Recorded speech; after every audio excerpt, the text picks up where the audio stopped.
Assalamualaikum warahmatullahi wabarakatuh. Perkenalkan, nama saya Tian Maulana Hakiki dengan NPM 2412 01 1273. Di sini saya akan menjelaskan tentang sejarah HAM di dunia dan sejarah HAM di Indonesia. Pertama-tama saya akan menjelaskan sejarah HAM di dunia. Sejarah hak asasi manusia atau HAM di dunia berkembang melalui proses yang panjang yang dipengaruhi oleh filsafat, revolusi politik, dan tragedi kemanusiaan. Pada masa Yunani kuno, para filsuf seperti Socrates, Plato, dan Aristoteles telah menanamkan gagasan bahwa manusia memiliki martabat dan nilai moral yang melekat. Di abad pertengahan, Thomas Aquinas memperkuat konsep hukum alam atau natural law, yaitu hak tertentu yang melekat pada manusia karena ia adalah makhluk yang rasional.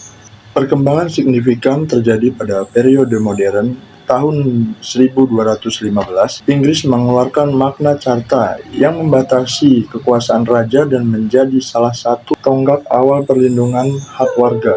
Di abad ke-18, dua revolusi penting, Revolusi Amerika dan Revolusi Perancis, melahirkan deklarasi-deklarasi yang menegaskan hak hidup, kebebasan, dan kesetaraan sebagai hak dasar manusia. Dokumen-dokumen seperti Declaration of Independence. Perkembangan signifikan terjadi pada periode modern tahun 1215. Inggris mengeluarkan Magna Carta yang membatasi kekuasaan raja dan menjadi salah satu tonggak awal perlindungan hak warga. Di abad ke-18, dua revolusi penting, Revolusi Amerika dan Revolusi Prancis, melahirkan deklarasi-deklarasi yang menegaskan hak hidup, kebebasan, dan kesetaraan sebagai hak dasar manusia. Dokumen seperti Declaration of Independence menjadi model bagi para negara lain dalam merumuskan konsep hak asasi manusia. Puncak perkembangan global terjadi setelah Perang Dunia Kedua. Tragedi Holocaust dan kekejaman perang memicu kesadaran internasional akan pentingnya perlindungan HAM. Pada tahun 1945, PBB dibentuk dan memasukkan perlindungan HAM sebagai salah satu tujuan utamanya.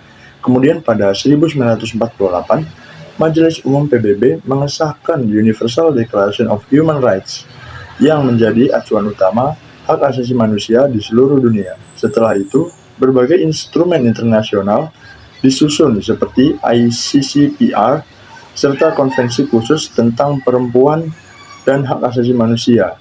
Di era modern, isu hak asasi manusia terus berkembang mengikuti dinamika global. Hak asasi manusia tidak hanya terbatas pada hak dasar tradisional, tetapi juga meluas ke isu-isu baru seperti hak lingkungan, hak digital, perlindungan data, dan kebebasan berinternet. Hal ini menunjukkan bahwa hak asasi manusia adalah konsep yang terus berevolusi mengikuti perubahan zaman. Yang kedua, saya akan menjelaskan sejarah hak asasi manusia yang ada di Indonesia. Perkembangan hak asasi manusia di Indonesia juga melalui perjalanan yang panjang, dipengaruhi oleh pengalaman, penjajahan, perjuangan kemerdekaan, dan dinamika politik nasional. Pada masa pra-kemerdekaan, gagasan tentang hak dan keadilan sebenarnya sudah muncul dalam kehidupan adat dan budaya Indonesia. Prinsip musyawarah, gotong royong, dan penghormatan terhadap martabat manusia merupakan nilai-nilai lokal yang mendukung konsep hak asasi manusia, meskipun belum dimodifikasi secara formal. Kesadaran mengenai pentingnya hak asasi manusia semakin kuat ketika Indonesia mengalami penjajahan, penindasan, dan pelanggaran kemanusiaan yang dilakukan oleh pemerintah kolonial membangkitkan kesadaran nasional untuk memperjuangkan kemerdekaan.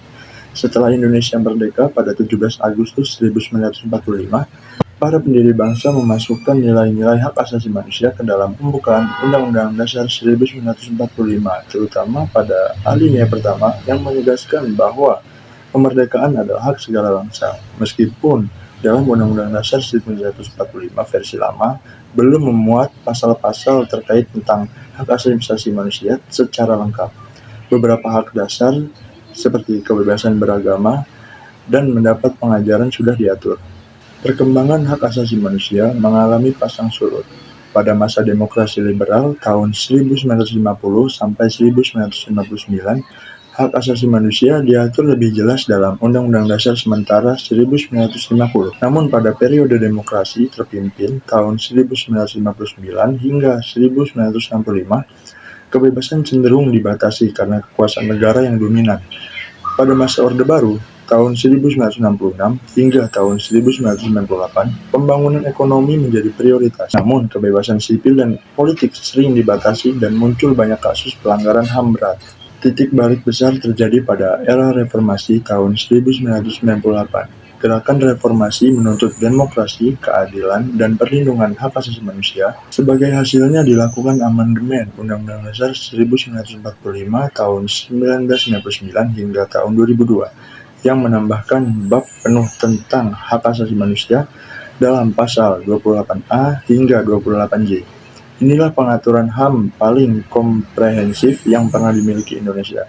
Pemerintah kemudian membentuk lembaga dan instrumen hukum khusus seperti Komnas HAM melalui Undang-Undang Nomor 39 Tahun 1999 dan Pengadilan HAM melalui Undang-Undang Nomor 26 Tahun 2000. Pada masa kini, Indonesia terus memperkuat perlindungan hak asasi manusia, terutama terkait hak perempuan dan anak, kebebasan berpendapat, perlindungan kelompok rentan, serta isu-isu baru seperti hak digital. Namun penuntasan pelanggaran HAM berat masa lalu masih menjadi tantangan besar.